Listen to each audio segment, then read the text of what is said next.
Deep fake video, Rob, with another one. So, like I said, me being a targeted individual in this human trafficking game, I deal with a lot of snitches, mostly family and friend members that have taken deals in this racketeering process. I got 3 right now that are trying to extort money from me. Now, none of these people are working. I'm the only one working. The only work they do is for the police, trying to gang stalk and human trafficking and predictive police other people. This is all they do. But now, for some reason, they got in their head that they're going to take my money and manipulate me like how they did my mother. Okay, so let's see what type of characters or what type of background these people have. Now, this is coming from a police officer that deals with these gang stalking American terrorists. Now, this isn't my words. These are his words.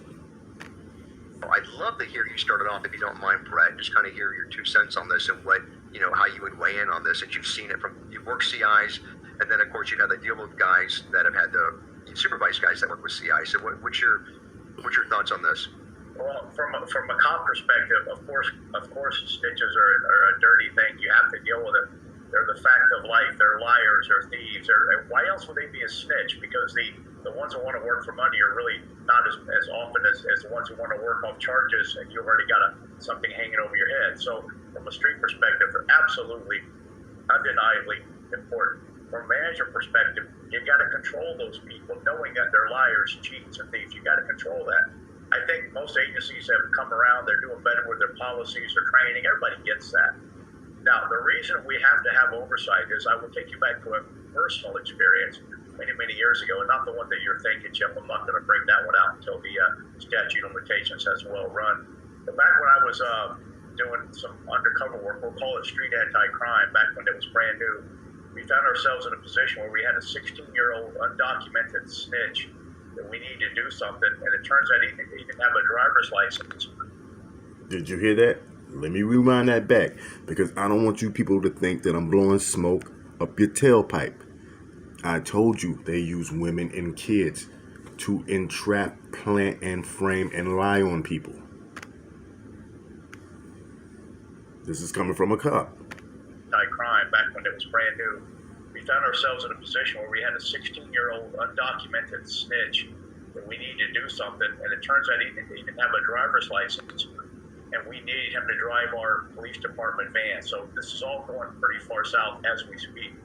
So we're all in the van, and we tell the sergeant who's in the van, look, this kid doesn't have a driver's license. And sergeant says, hey, whatever. So one of the officers with us said, listen, if he crashes the van, Sarge, I'll take the hit because I don't have any discipline for driving. And the sergeant says, you know what?